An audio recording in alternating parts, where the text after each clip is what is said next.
One of them is for the translator and one of them is for the camera. Welcome. Thank you very much.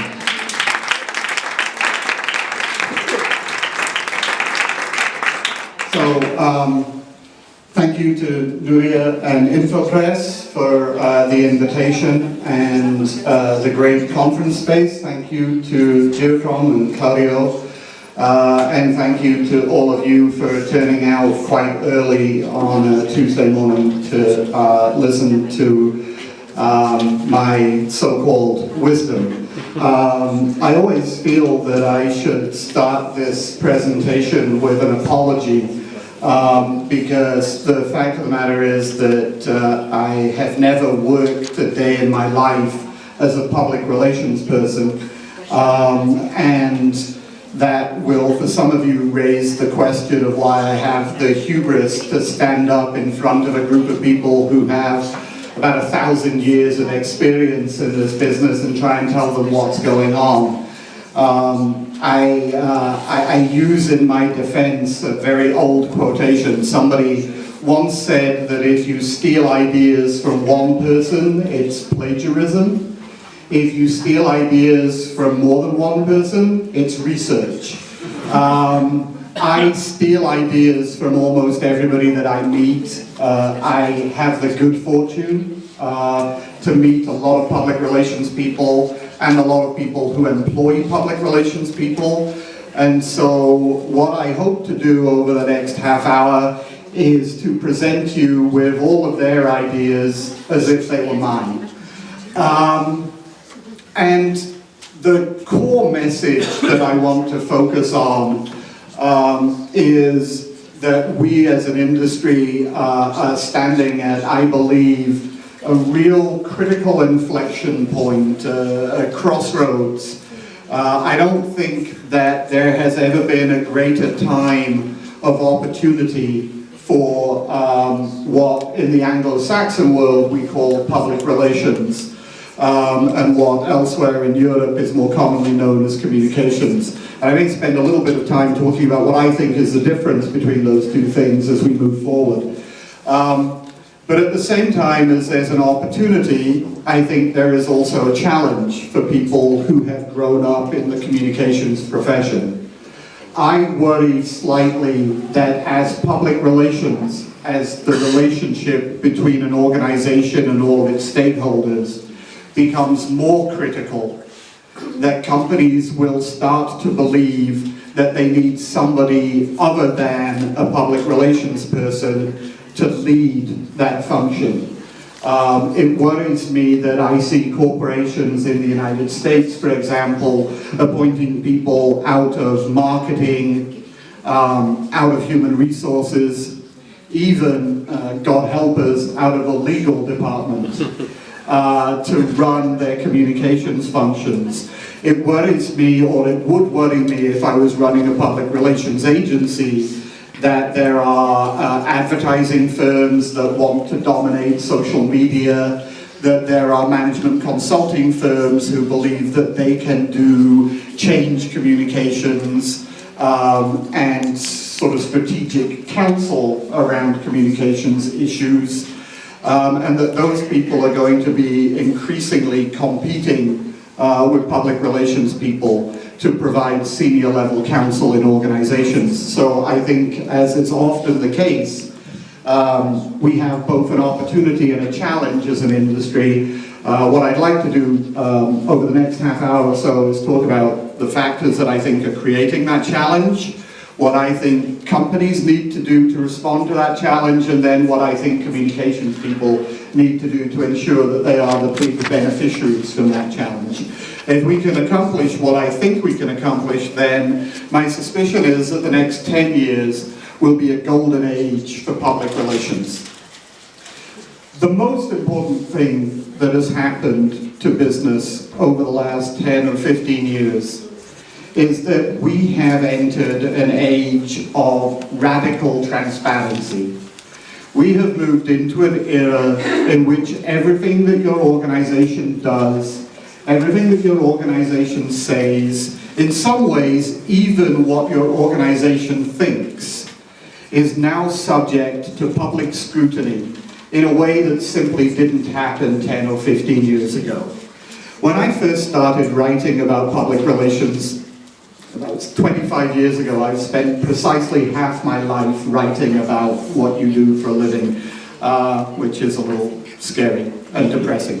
But when I first started writing about public relations, most PR people worried only about one group of stakeholders, and that would be the media. And in many cases, the media was really only interested in two things. It was, I grew up in the UK, and I was a business reporter before I got into public relations, and there were two kinds of stories that we wrote. We wrote about whether your share price went up or down, and we wrote about whether anybody was on strike.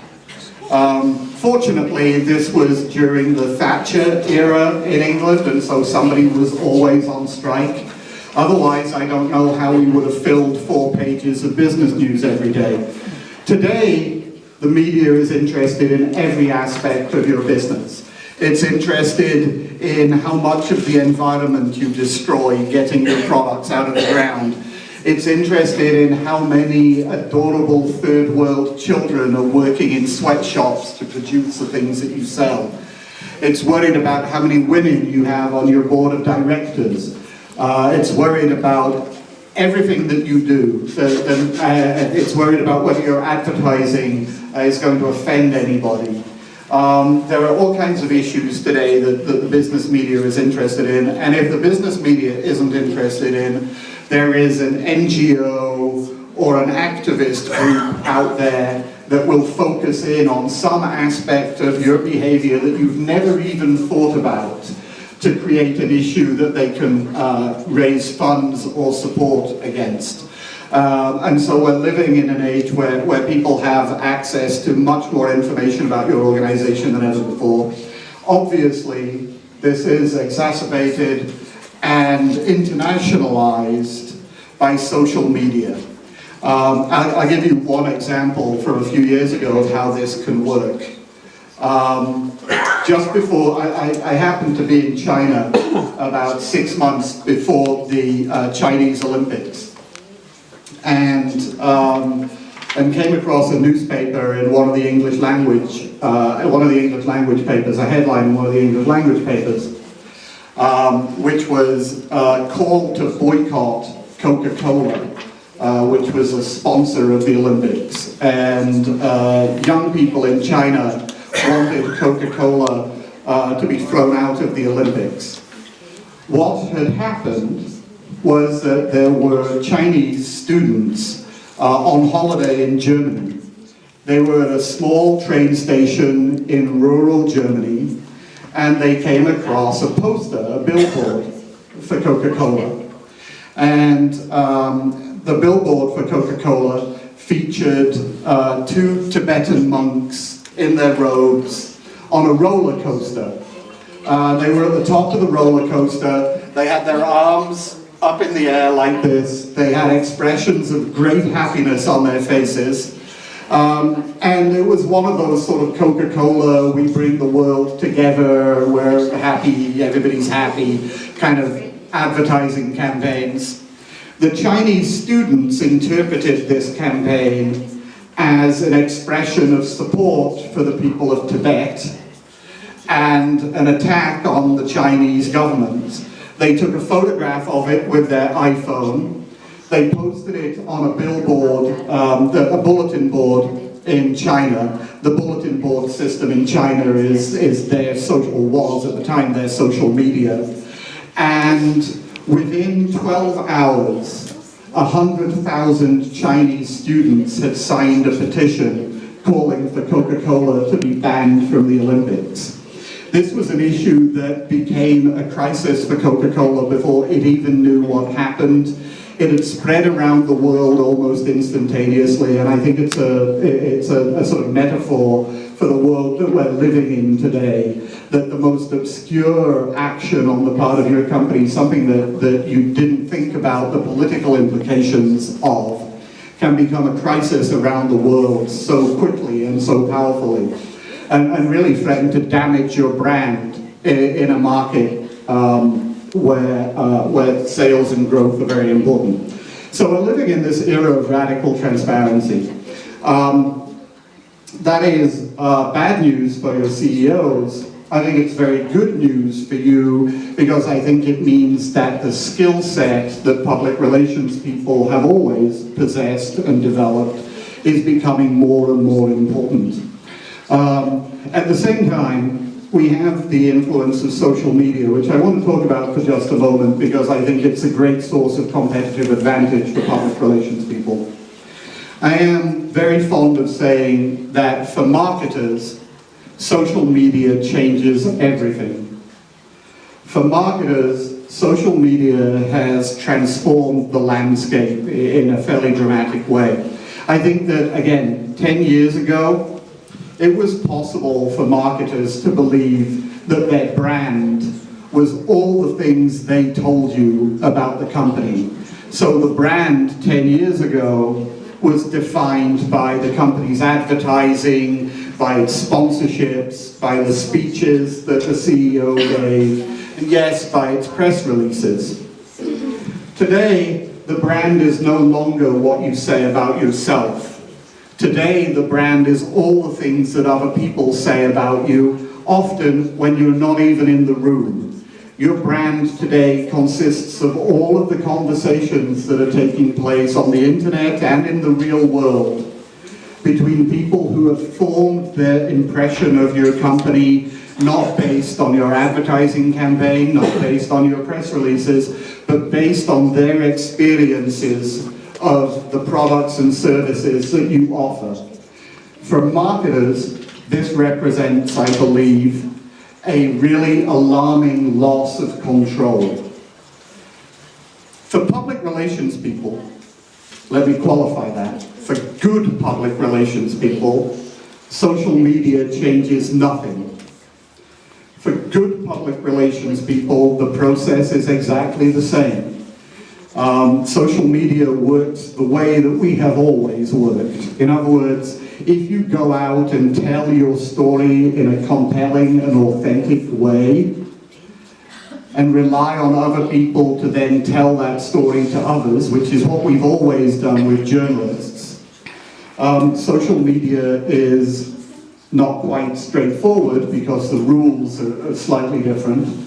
But it's certainly an arena in which the same principles, the same philosophy, the same ethics are important, the same ethics that we've always had. The things that social media is about, conversation, dialogue, engagement, authenticity, transparency, integrity, are the things that good public relations has always been about. And so for good public relations people, not much has changed. And that gives us a great advantage. I think that there are, it's been very interesting for me to watch the evolution of social media. I believed 2 or 3 years ago that there would be 2 important elements in social media. One would be conversation and community, and the other would be content. And if you'd asked me 2 or 3 years ago, I would have said that public relations people would quite quickly own conversation because it's what we've always done. Dialogue is much more naturally a part of public relations than it is of advertising or marketing. I was worried about content because I was worried about our ability as content creators. I think advertising people have always been good at telling short but emotionally resonant stories in that sort of 30-second format. PR people are very good at facts, they're not always very good at stories. Public relations people are good at making the rational case, they're not always good at making the emotional case, and that worried me slightly. I actually think, however, that over the last 3 years we have become very adept at content creation. Advertising people, it turns out, are good at one kind of content creation. They can create that 30-second visual story. Now, some of them are now creating 42-second visual stories and putting them on YouTube instead of on television. That doesn't make them social media experts. What public relations people are able to do is tell stories, first of all, that other people want to go out and repeat. So they become viral, they become, they take on a sort of life of their own. I would argue that that's because public relations people understand the importance of authentic stories, of stories that are true to the character and the behavior of their organization.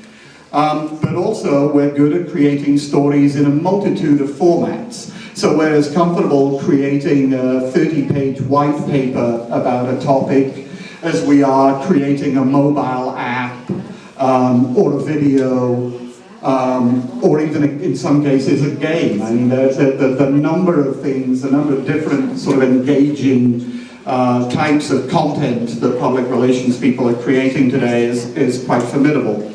And so I think social media has really helped to elevate the status of public relations and to move public relations into a slightly more central role in both the corporate and product branding environment.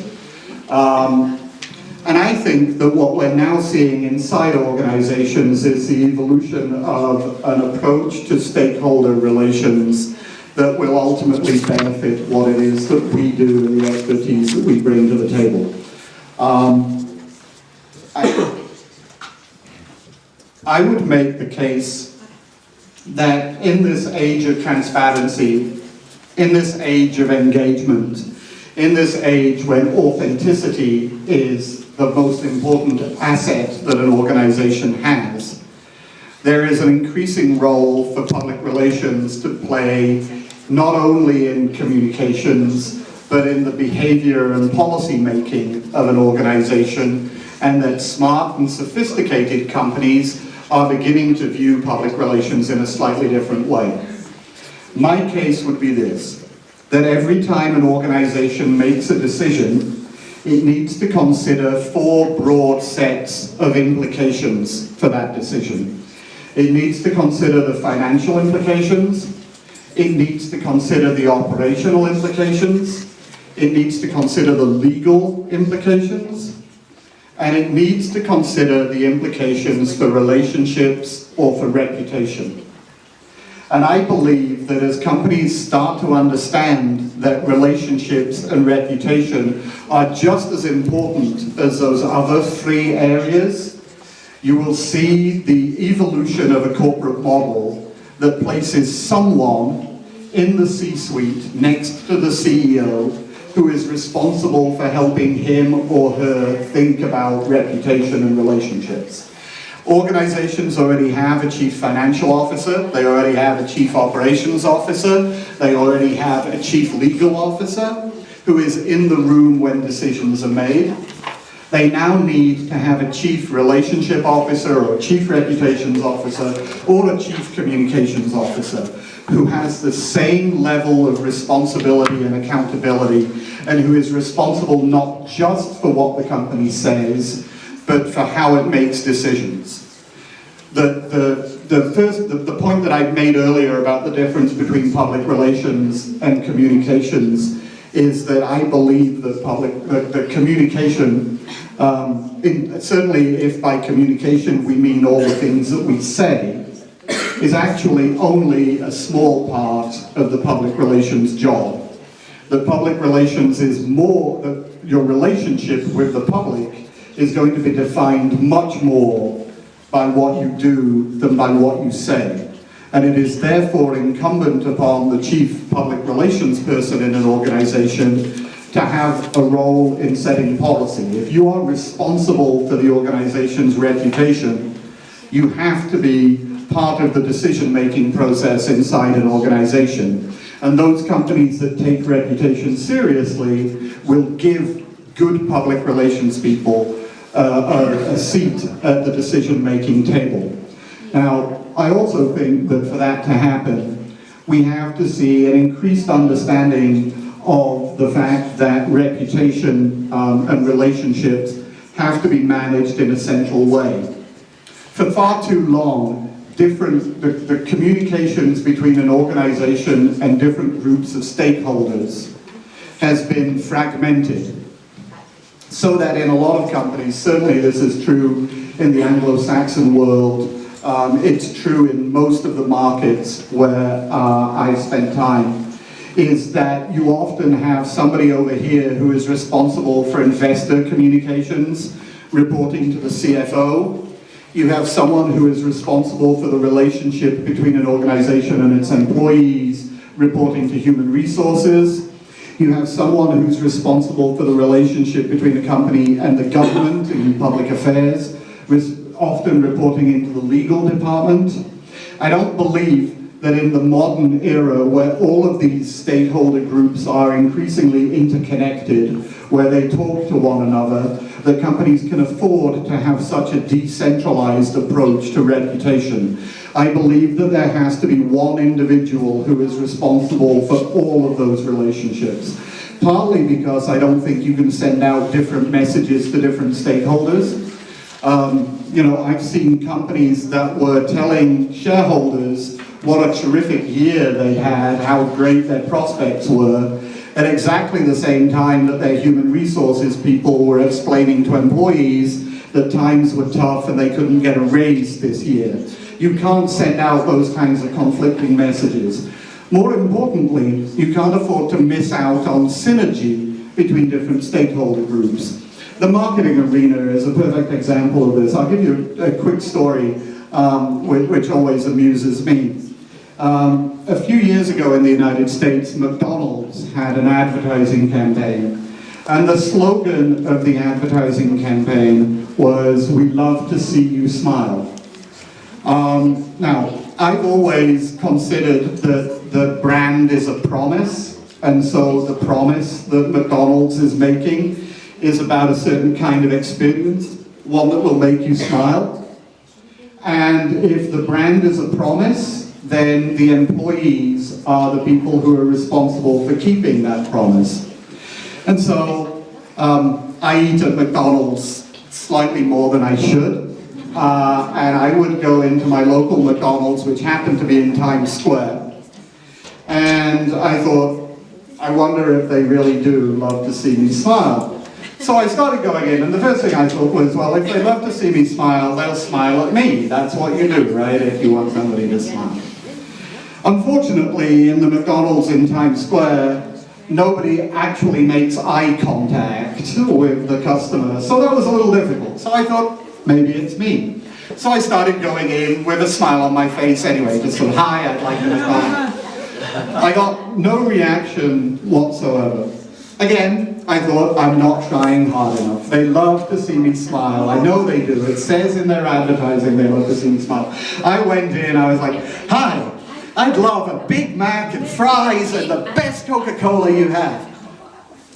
I was closer to getting arrested as a crazy person than I was to getting anybody at McDonald's to smile at me. Now, I'm not pretending that this is the most important thing in the world, but it seems to me to be symptomatic of something that companies need to understand in the modern age, which is that you can't create a brand just by making an advertisement and a catchy jingle and a slogan anymore.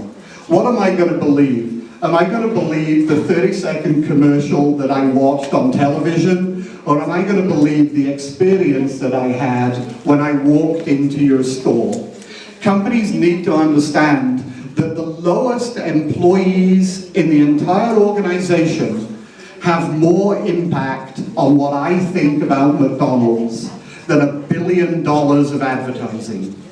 That employees today are ambassadors for the brand in a very real, very important way. And if you don't make your employees part of your marketing team and part of your public affairs team and even part of your investor relations team, then ultimately the message from your company is going to be less believable, less credible than it otherwise would be. And I believe that only public relations people understand how to communicate with all stakeholders in a way that makes them all point in the same direction, all deliver the same message, all speak to the same values in an organization. And unless you're consistent in the way you talk about your values your communications is going to be less effective.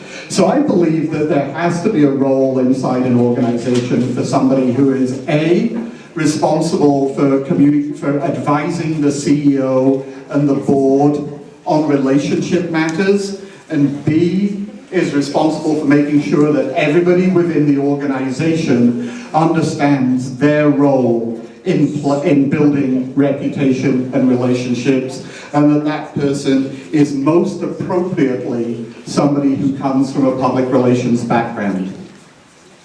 Now, that's the good news. If we can live up to that potential, if we can achieve that role in organizations, we will have more power, more influence, we will make a bigger contribution, we will add more value, we will earn more money. All of this is good, I think. However, there is a very real question in my mind, and more importantly in the mind of your CEO, of whether public relations people are ready to take on that kind of role. By focusing on communication rather than relationships over the years, I think we have become seen as people who are very good at delivering messages, who are very good at relating to the media, but who don't necessarily have the business understanding to contribute to the decision-making process. When I talk to CEOs, I've never had a CEO say to me, my PR people don't understand the media. But I have had hundreds of CEOs say to me, my PR people don't understand the business. They don't understand the broader issues that I deal with as a CEO all the time. Part of this is a problem that goes back to our roots. We teach public relations in journalism schools rather than as part of an MBA. This is a big problem, firstly, because PR people don't learn business, and secondly, because the people who are going to be CEOs in 10, 15, 20 years' time don't learn public relations. So they don't understand that it's part of the management process. We recruit far too many of our good people out of journalism rather than from other more business-like backgrounds. And so we have a generation of PR people who understand the media perfectly, but are not sophisticated about business. You can't make the case for relationships in a business context unless you understand all the other issues that the CEO has to deal with. So the first challenge for public relations people is to start to think more like business people. The second challenge, it seems to me, is to develop what I would call a personality trait that is absolutely essential for the role that I'm talking about. And that quality that I think public relations counselors need, and to a large extent don't currently have, is courage. The way in which you add value inside an organization as a counselor is by telling the chief executive things that he doesn't want to hear. As a public relations person, you have to be, first of all, even if we look at communication, it worries me sometimes that public relations people think that communications means talking.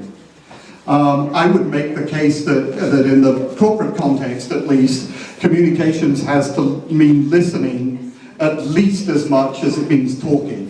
That means listening to what people outside the organization are saying and bringing that news back into the organization, even if what they're saying is not very pleasant. And it's your job to say to the CEO, your employees are going to hate this, your customers are going to hate this is a bad decision. And to do that at a time when the CEO really wants to push something through and he really wants to get something done is incredibly difficult and requires a tremendous amount of courage.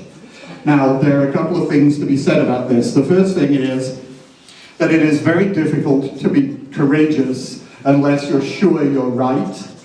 And so public relations people need to really develop an understanding of how public opinion works.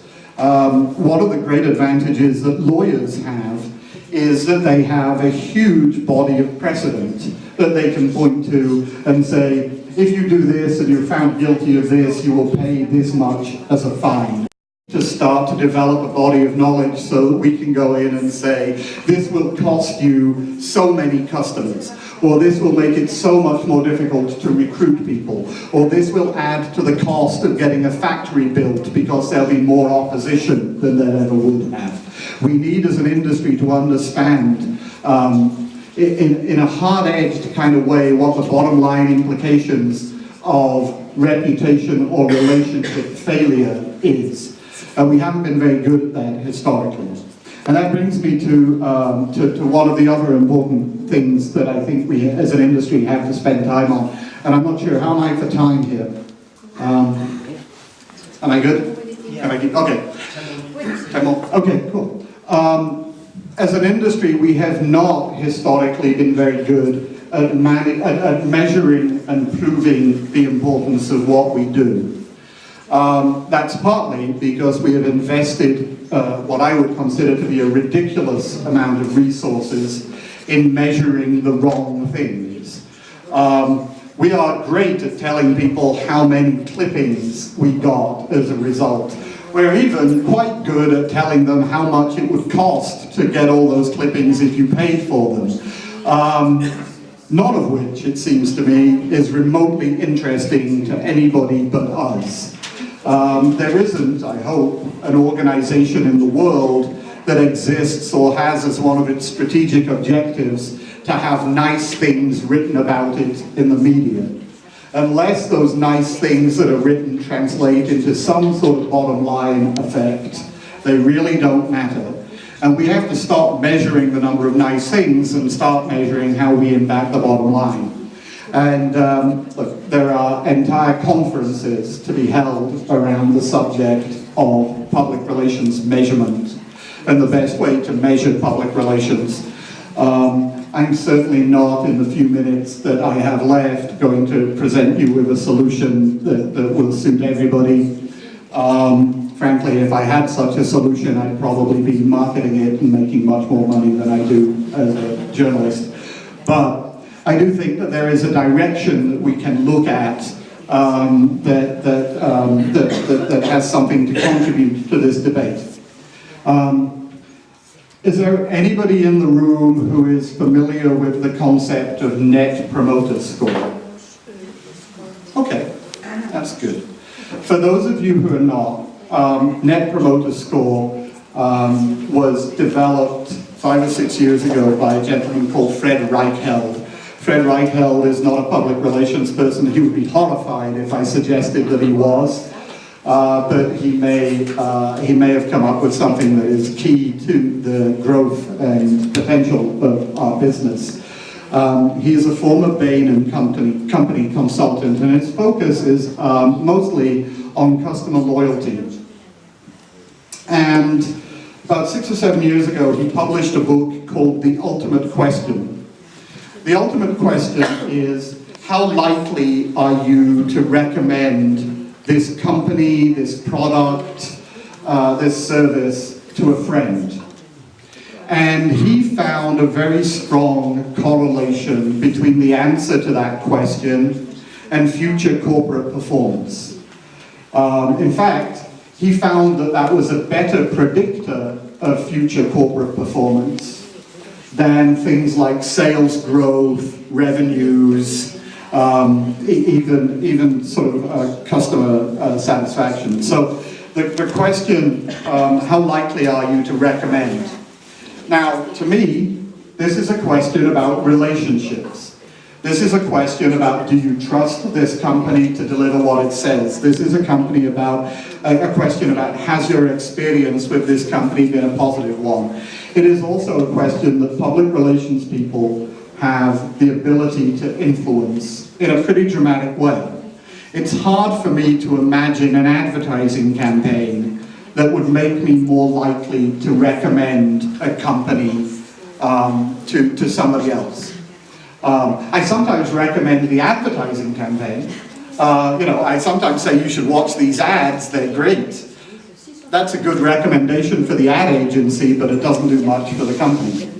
But there are things that public relations people control that I think have the ability to make a huge influence. Corporate social responsibility.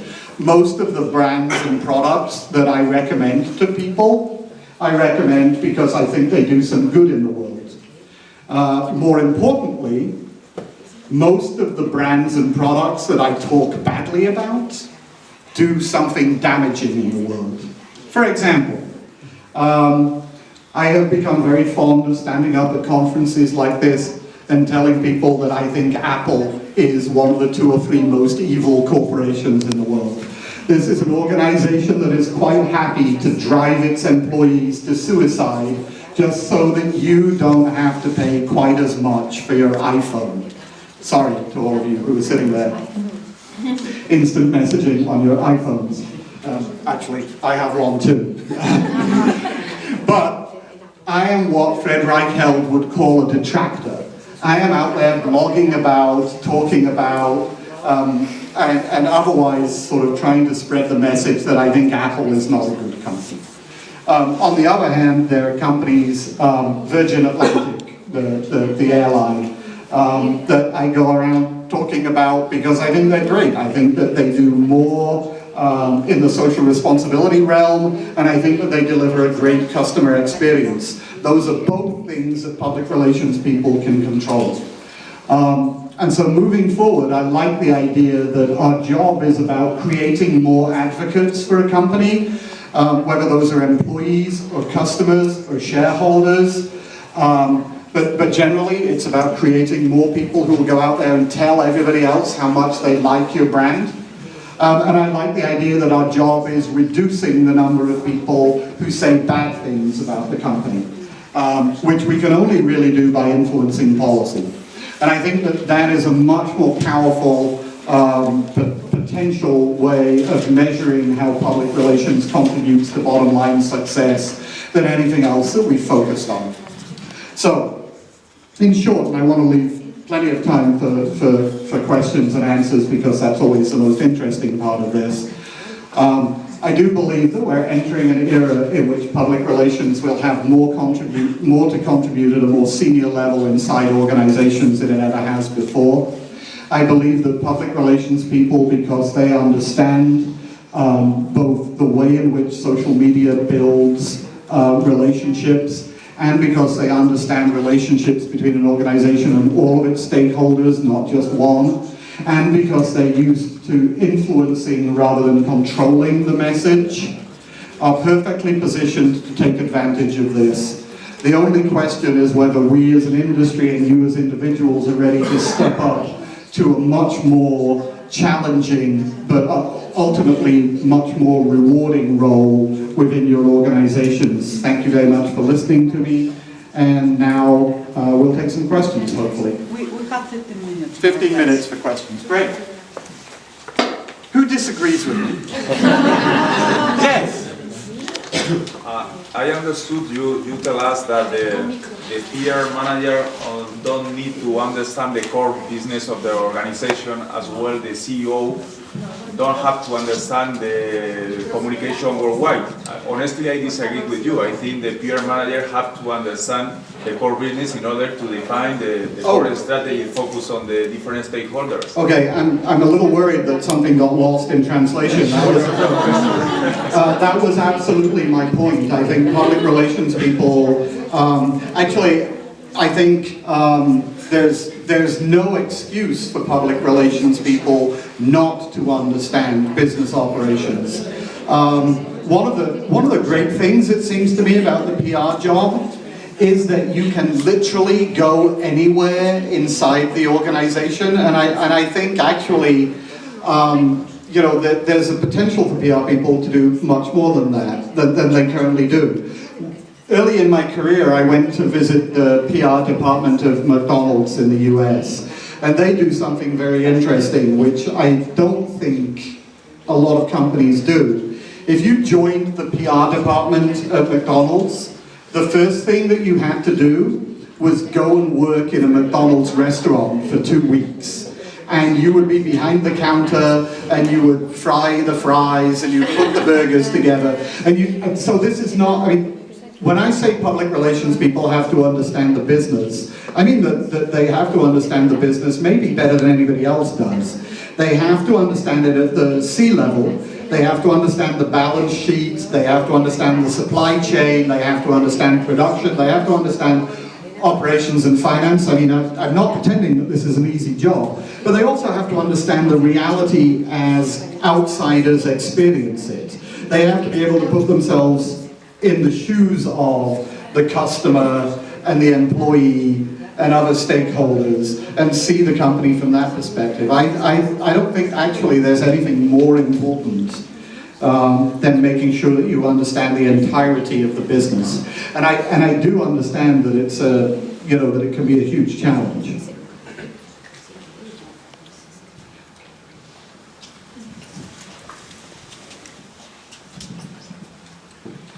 Mr. Holmes, thank you so much for this.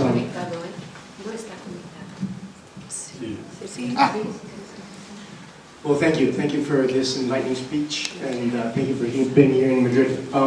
You've spoken about modern PR, the impact of social media, the huge impact social media is going to have and is having. But I pretty much feel everything is really focused on manufacturing companies. And most of the times, everything I read is usually focused on manufacturing companies. I work for a service provider, especially a professional service provider, a law firm. Therefore, I wish I did, but I don't have a red can with white letters that says Coca-Cola. I just have my people, my knowledge, and my talent. So I'd like to have your insights on how modern PR and how social media are going to impact and what's going to happen with professional service firms and how we can leverage with manufacturing companies. Thank you so much. Okay. Yeah, I don't necessarily believe that anything that I said applies to the manufacturing sector, but not to the professional services sector. In other words, I mean, professional services firms have brands and reputations and stakeholder relations, and they are just as, if not more important than the relationships that a manufacturing company has. I think that the unique problem that communications people in the professional services environment encounter probably has, well, when I talk to PR people in the services sector, the complaints they tend to have are, firstly, that if there are 100 partners in your law firm, you have 100 bosses and they all expect you to be focused on them exclusively. Secondly, that they believe that as long as they focus on delivering the service, then everything will be okay. That reputation is sort of that all you have to do is tell people about how great they are and everything will be fine. And that the decision-making process is therefore not as important. I point to an example like, and this is one of the great kind of public relations stories of the last 10 or 15 years. Anderson in the US, which was a professional services company, which went out of business primarily because it failed to manage its reputation. Anderson was the company that provided consulting and accounting advice to Enron, among others. I always remember a wonderful quote from Fortune magazine, which wrote a story about Anderson, which was, the opening line was, anytime the consultants at Anderson wanted to make more fees, all they had to do was tell management at Enron what it wanted to hear. And I remember thinking to myself, well, first of all, the word consultant doesn't belong in that sentence, because if you're telling your client what he wants to hear, you've surrendered any right to call yourself a consultant. And secondly, I thought to myself, there is a company that has completely lost sight of its vision and its values and the importance of integrity to its brand. And so professional services companies are as vulnerable to all of those reputational issues as anybody else. And that relationship, I could have spent a lot more time on this and probably should have, but I actually think that when you look at what the modern role of public relations is, it actually starts with the values of the organization. It starts with articulating those values, and it starts with making sure that employees at every level really believe in those values and feel free to act in accordance with them. In fact, I would suggest that if you want to understand the likelihood of a crisis in your organization, you go back and you do a survey of employees and you ask them 3 questions. Do you know what our values are? Do you believe that we live up to those values? And do you personally feel that you can make decisions based on those values? And if your employees answer yes to all of those questions, you can feel fairly secure. If you have a crisis, it's probably going to be somebody else's fault and not yours. If your employees answer no to those questions, then you need to start thinking very seriously about where the screw up is going to happen and how damaging it's going to be. And I would make the case that in a professional services environment, that's even more an important way to start looking at reputation.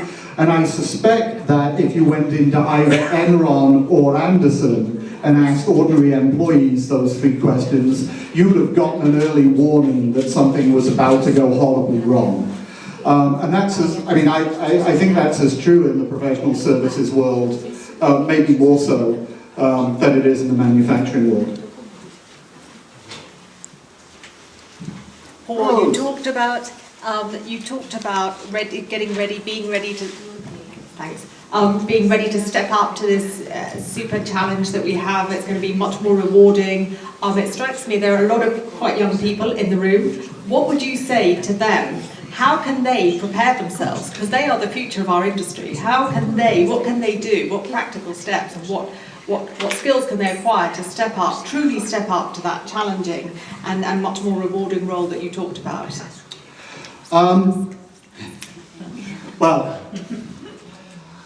First of all, I'd say to the younger people that, and I hesitate to offend people of my own age, but I'd much rather be sort of 25 and have 10 or 15 years to prepare for that senior role and to sort of start thinking that way than be 55 and suddenly have to adjust to it. First of all, I think that the social media aspect of all of this, I said earlier that social media changes nothing. That's not quite true. Here's what social media changes. If you're not good at your job, you will be found out much more quickly and you will be punished much more severely.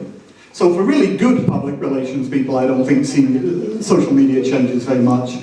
But for mediocre public relations people, I think it's a real threat. It makes the cost of failure much higher, much quicker. So those of you who are young enough to have grown up with the assumption that Facebook is the primary means of communication between people, for example, are in a much stronger position than those of you who still think that the Financial Times is the most important medium in the world. But essentially, I'm not sure that the lessons for younger people are very much different from the overall message, which is to say, I think that it's important to learn as much as you can about the businesses you serve. I actually think that in the modern world, a much higher degree of intimacy with the stakeholder groups is important. It used to be that it was fairly obvious who the 10 most influential people in your sector or your industry are, because they were the editors of the 10 most important publications. But today they could be bloggers, or they could be housewives. I mean, they could be almost anybody who influences a large number of other people. And so you have to be much more immersed in that world. I would also say that it is important to develop as broad a skill set as possible. And one of the things, and this is slightly contradictory, because while on the one hand I think you have to have a much deeper immersion in whatever it is you're working in, you have to also focus on not becoming so specialized that you only understand one thing. One of the things that the big agencies have done is that they pigeonhole people, I think, far too quickly and far too easily. And so you end up having somebody who knows absolutely everything about semiconductors, but, you know, who's never done a government relations campaign or met an employee in their entire lives. I think that's a very bad preparation for the senior communications role. You know, I think the question of courage is a little different when you're 25 than when you're 45. You know, I think that you, if you're sensible, are slightly less confident that you're right. I was certainly wrong. Well, no, that's not true. I'm wrong just as often today as I was when I was 24, so I'm a bad example. But hopefully the rest of you actually learn something as you go along and become wiser and more experienced as you grow older. But still, I think it is important always to be questioning, always to be pushing back, always to be saying what if, or, you know, if I was playing devil's advocate, I would say this. I think that's important. And then I think it's, you know, I think it's just important to really kind of immerse yourself in the business of PR as well, and learn as much as you can from the people around you, but I'm not sure that that's a profound insight.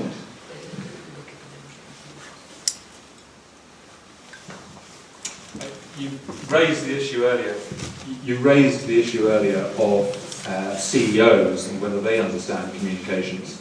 I used to work in a well-known European brand where the CEO totally got communications, so we never measured anything, which must be wrong. I now work in an organisation where I think the boss doesn't quite get communications. When I got there, we were measuring things by the number of clippings, which I think is rubbish. So again, we're now not doing any measuring, which again I think is wrong.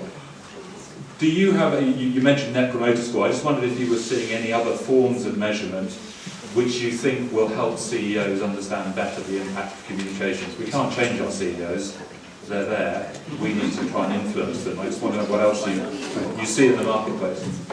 Okay, you raised a couple of interesting issues which I'll try and address. The first one is that there clearly are CEOs who believe in communication so much that they take on faith how important it is. To use an example that I cited earlier, you know, Virgin Atlantic, Richard Branson obviously believes in communications. He is a natural communicator. I'd actually make the case that the real senior public relations guy at Virgin is Branson. I mean, it seems to be almost a full-time job for him. He loves it. He doesn't necessarily want to measure the impact of a PR campaign because he just sort of assumes that this stuff is important. I worry about that because I don't know that it's necessarily institutionalized. In other words, that seems to me to depend too much on the faith of one individual, not on the organization, sort of valuing communications for what it is. On the other hand, you know, you have a lot of companies who will look at communications and say, well, you know, I'm spending $1 million on PR and it'll spend another $500,000 to prove that the PR is working. That's not a good investment. And so then communications gets undervalued and undermeasured. To the question of whether I see other approaches, we run a huge awards competition for public relations, the Sabre Awards. Between Europe and North America, I see 4,000 PR campaigns every year. We tell people that campaigns that demonstrate business impact are more likely to win than campaigns that generate media impact. We still see 70%, I'm making that number up so it feels right, 70% of our entries are measured entirely in terms of media clippings, or opportunities to see, or advertising equivalency, but generally by some sort of measure of how much media interest. Oh, the new one, Facebook friends. And just so that you understand how meaningless Facebook friends are, we also have a LinkedIn group of public relations people. And about 3 months ago, one of our LinkedIn members went on and said, hey, everybody put the name of your Facebook friend, your Facebook page on the LinkedIn group, and then we can all go and friend each other's organizations, and it'll look like we have more friends. How having all of your PR buddies become friends on Facebook actually helps your organization is a complete mystery to me. The answer is it doesn't, but obviously somebody in the organization is measuring that. If you measure the wrong thing, people will do the wrong thing. So, all of which is not really answering your question. I'd say one other thing that doesn't really answer your question, which is one of the problems we have is that almost every big PR firm believes that coming up with a way to measure PR is a source of competitive advantage. What that means is that every big PR firm has a slightly different measurement approach that they like to use. One of the reasons that CEOs believe you can measure advertising is that the whole advertising industry agrees about how you do it. They happen to all be wrong, but they all agree. And that's the standard, and so CEOs believe it's important. We as an industry have 50 different ways of measuring what we do, so CEOs assume they must all be wrong. I think as an industry we have to come together around a single measure. We have to say this is the standard for the industry. And to be fair, groups like AMEC, are you familiar with AMEC, the Association for Measurement and Evaluation of Communications, are moving us slowly in that direction. Again, one of the problems that AMEC has is that a lot of its members are measurement companies and they all have their own little black box that they're invested in. But they are at least beginning to establish principles for the measurement of public relations that are increasingly focused on business outcomes. But yeah, I mean, look, I've been doing this, as I said at the beginning, for 25 years.